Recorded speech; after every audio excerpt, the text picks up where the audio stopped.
বাংলাদেশ জাতীয়তাবাদী দল অন্ধকারের গুহা থেকে একদলীয় দুঃশাসনের সেই ভয়ঙ্কর ফ্যাসিবাদ থেকে বহুদলীয় গণতন্ত্রের মুক্ত বাতাস নিয়ে এসেছিলেন শহীদ রাষ্ট্রপতি জিয়াউর রহমান।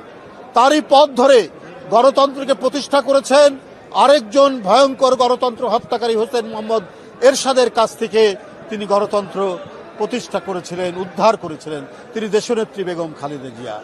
এরপরে তার সুযোগ্য পুত্র, জ্যেষ্ঠ পুত্র জিয়াউর রহমান বেগম খালেদা জিয়া, তিনি এই জুলাইয়ের আন্দোলন, এই 5ই আগস্টের ফ্যাসিবাদের পতনের যে যুগান্তকারী আন্দোলনের পটভূমি রচনা করে তিনি নেতৃত্ব দিয়েছেন, দূরে থাকলেও গোটা জাতিকে উদ্বুদ্ধ করেছেন। আমরা সেই ধারাতেই আজকে এদেশের রাজনীতি করছি। কিন্তু যুগ যুগ ধরে জাতীয়তাবাদী শক্তিকে বিনষ্ট করা, ধ্বংস করার জন্য আন্তর্জাতিক সাম্রাজ্যবাদী আধিপত্যবাদীরা যেভাবে চক্রান্ত করে, সেই চক্রান্ত এখনো থেমে নেই।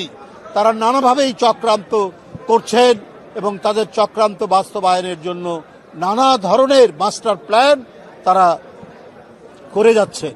কিন্তু এদেশের জনগণ সব কিছু অন্ধকার দূরীভূত করে, সব কিছু অশুভ পরিকল্পনাকে প্রতিহত করেই এদেশে জাতীয়তাবাদের পতাকা, এই বাংলাদেশের স্বাধীন পতাকাকে নিশ্চিত করবে, এটাই সব সময় প্রমাণিত হয়েছে।